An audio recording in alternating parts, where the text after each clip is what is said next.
ஆண்டவராகிய இயேசு கிறிஸ்துவின் பெயரில் உங்கள் யாவருக்கும் அவரின் உயிர்த்தெழுதலின் நாள் வாழ்த்துக்களை தெரிவித்துக் கொள்கிறேன். இந்த நீண்ட தொடரை தினந்தோறும் கேட்டு தங்களுடைய கருத்துக்களையும் இதற்காக உங்கள் ஜெபத்தையும் நீங்கள் ஏறெடுத்தீர்கள்.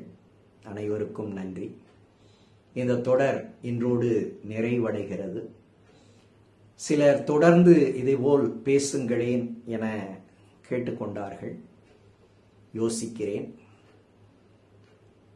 முடிந்தால் அடிக்கடி குறைந்தது வாரத்திற்கு ஒரு முறையேனும் ஒரு ஒலிப்பதிவை உங்களுக்காக வெளியிட முயற்சிக்கிறேன். இந்த கடைசி தியானத்தில் நாம் இருவரை குறித்து பார்க்க இருக்கிறோம். ஒருவர் ஸ்தேவான், அப்போஸ்தலர் 6:5 முதல் 7:60 வரை இவரை குறித்து நாம் பார்க்கிறோம். அடுத்தவர் இயேசுவினுடைய சீடர் யாக்கோபு.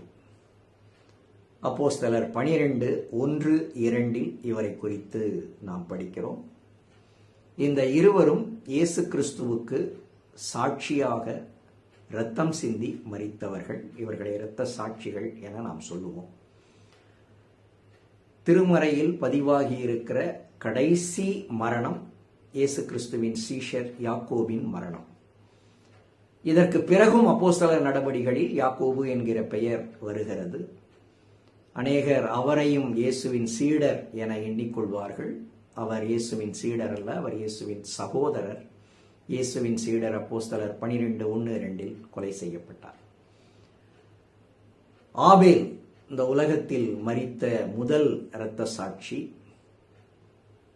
யாக்கோபு திருமறையில் பதிவாகி இருக்கிற இறுதி இரத்த சாட்சி. அதற்கு பின்னர் இன்று வரை கூட அநேகர் இயேசுவுக்காக ஆங்காங்கே மரித்து கொண்டே இருக்கிறார்கள்.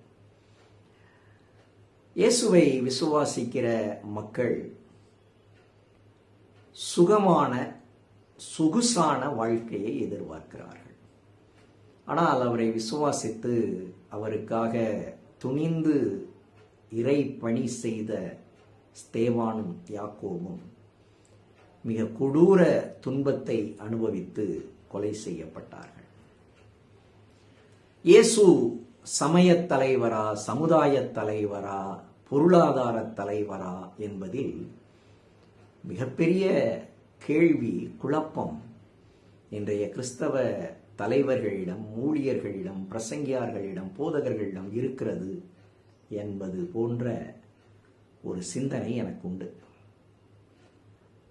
அவர் அடிமைத்தனத்திலிருந்து விடுதலை கொடுக்க வந்தார், இன விடுதலை கொடுக்க வந்தார், சமுதாய விடுதலை கொடுக்க வந்தார் என்றெல்லாம் அவரை குறித்து பேசுகிறார்கள். அவர் எந்த ஆயக்காரரையும் பரிசேயராக்கி விடவில்லை. அவர் எந்த பரிசேயரையும் ஆயக்காரராக்கி விடவில்லை. அப்படிப்பட்ட சமுதாய மாற்றத்தை அவர் செய்யவில்லை. பிலாத்துவிடம் விசாரணைக்காக அவர் நின்றபோது, என் அரசு இவ்வுலகத்திற்குரியதல்ல, ஒருவேளை இந்த உலகத்தில் ஒரு அரசை நிலைநாட்ட நான் வந்திருந்தால் என் சீடர்கள் பிரதான ஆசாரியரின் வீரர்களை எதிர்த்து போராடி இருப்பார்களே என்று சொன்னார். தன்னுடைய சீடர்களுக்கு அவர் போர் பயிற்சி கொடுக்கவில்லை. அவர்களை ஆயுதம் ஏந்த சொல்லவில்லை, அடிவாங்கச் சொன்னார்.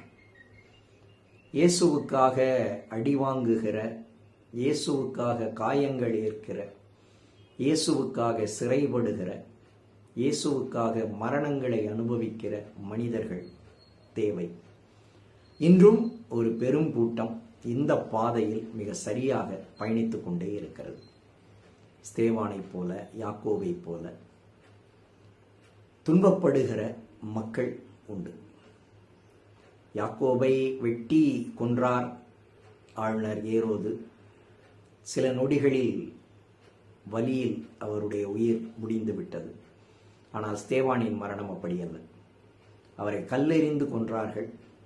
எவ்வளவு நேரம் கல்லடிப்பட்டு வருத்தத்தில் துடித்து அவர் இறந்தாரோ தெரியவில்லை. அவருக்கு இயேசு கிறிஸ்து காட்சி அளித்தார். இயேசு கிறிஸ்து பரலோகத்தில் நிற்கிறவராக அவருக்கு காட்சி அளித்தார். இயேசு கிறிஸ்து சொன்ன வார்த்தைகளை சொல்லி இவர்களை குற்றவாளிகளாக தீர்க்காதரும் இவர்களை மன்னியும் என சொல்லி ஸ்தேவான் மரித்தார். நம்மை இகழுகிற, நம்மை விமர்சிக்கிற, நம்மை பழிவாங்குகிற, நம்மை தண்டிக்கிற, நம்மை கொல்ல விரும்புகிற, நம்மை அழிக்க முயலுகிற, நம்மை பாடுபடுத்துகிற எந்த மனிதர்களையும் நேசிப்போம். அவர்கள் யாராயினும் அவர்களை மன்னிப்போம். இயேசுவின் வழியில் நடப்போம். இந்த தபசு காலங்கள் நமக்குள் ஏற்படுத்த விரும்புகிற மாற்றங்களை இந்த மனிதர்கள் மூலமாய் நேர்மறையாகவும் எதிர்மறையாகவும் பல கற்றுக்கொண்டோம்.